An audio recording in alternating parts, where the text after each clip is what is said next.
You are a hard acts to follow this afternoon. I'm delighted to be here. It's been wonderful.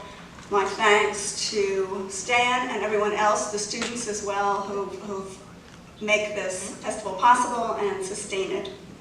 I'm going to read just a few poems from those books that are out, that have been out for some years. Light Lowering and Diminished Sevenths. I wish you could see the cover. It says so much about my urban fascination, and Shimmer. And then I'll try to read a few poems from Bird Flying Through the Banquet, which is the book that comes out in March. I'm very excited about that. I've met a number of other FutureCycle authors in the conference. It's been fun. The first poem I'm going to read is based on a Hopper painting of a New York City street, entirely devoid of people. It has a long horizontal building of 2 stories taking up the whole painting except for the sidewalk with a barbershop pole on it. And the first level of the building is storefronts, but you can't read the names. And the second level is windows, variously with partial shades or curtains, and some just black. The things that choose me are often elegiac or deeply involved with memory, and sometimes they are located in urban or California landscapes. This poem is a kind of urban pastoral, which superimposes the California of most of my adult life on the New York City of my childhood and young adulthood. When you hear wrapped in the first line, it's W-R-A-P-P-E-D, and then about 8 or 9 lines later, it's R-A-P-T. Hopper's early Sunday morning. The street is still dozing, wrapped in its mystery, like a sleeper lingering in his last dream before waking, cocooned and comfortable half-consciousness. It is so pristine, the dream could be of quietly grazing wild horses in an alpine meadow in the high Sierras. The sleeper's dreamed eyes glimmering open to their hooves, amidst the flare of paintbrush and fireweed, as he lies in the golden dust, the cool grasses wrapped in his sleeping bag. Hushed shadow swathes facade and sidewalk. The windows wear their dark recesses with such affecting acceptance. The names of the stores blear into brushstrokes, demanding nothing. I remember a street like that, near the Willis Avenue Bridge, glimpsed from the car window as we fled Manhattan on a hot May morning. A low street dwarfed by monoliths, seeming cool and self-possessed as an oasis. Soon, perhaps, if a lone walker passes, the barber's pole will twirl a little, as if its ribbons were held by dancers. But not yet, not for a while. Now the awnings and shades are the lowered eyelids of horses. The storefronts long stop swaying, dreamily graze.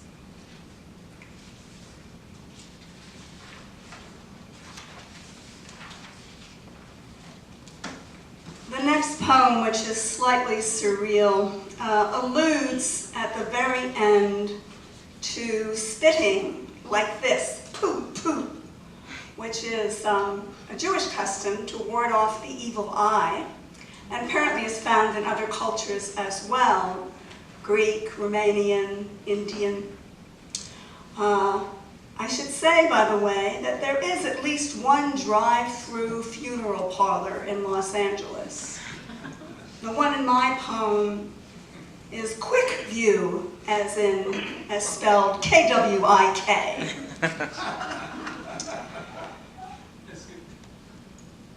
I think this poem probably stemmed from the long experience of caring for my aging and then dead parents.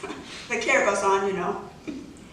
The imaginary doctors take your hands into their own raw, rough ones, humbled by boiling the hospital linens, red stars bursting at the nail quicks of nervous sympathy.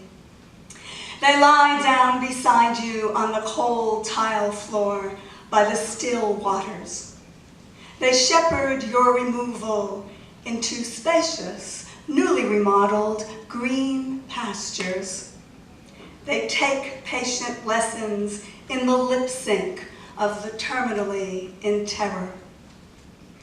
The messages on their machines sprout wings like the transfigured hearts in centuries-old emblems and ascend until the single pyramidical eye of the doctor blinks them in.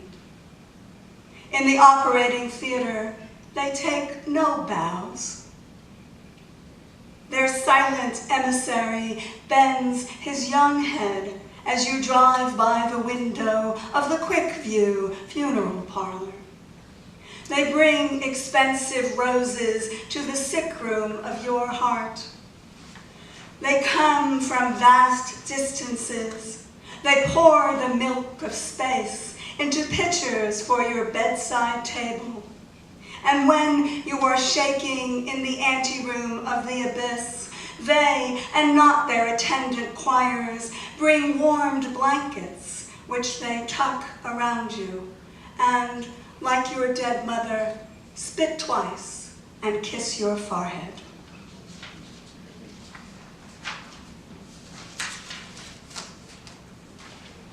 Like Leona, perhaps, if she's still here, no?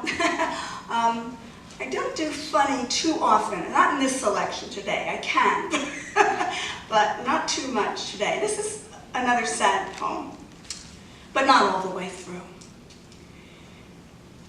And that other one was really semi-sad, ironic, and a bunch of other things as well. And the title segues into the first line. Oh, I should say, one of the sources of my concern with memory is the fact that my father, who died over 10 years ago, had Alzheimer's. So that tends to increase one's preoccupation with the subject of memory. In the doctor's office, 2 weeks before his death, what was my father dreaming? Hunched in his wheelchair, zipped neck high in too warm fleece, tired eyelids gently closed, fingers meekly interlaced in soggy lap.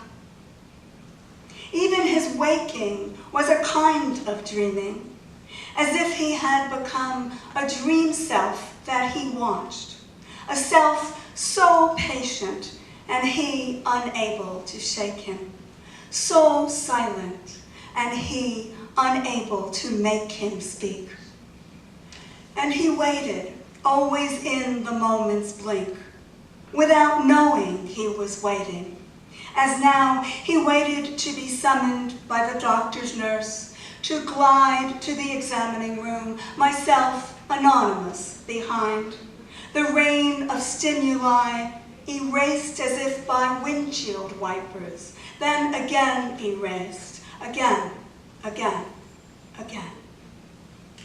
His brain was ratcheting crazily backwards until it spun blindly off its sprockets. It was a print left too long in the developer until it became all blackness. But suddenly he smiled with such sunburst graciousness. What was he dreaming? And murmured so distinctly in his sleep, "That looks so nice," as if his soul leapt to an instant of shining reassembly, like broken glass in a film run in reverse.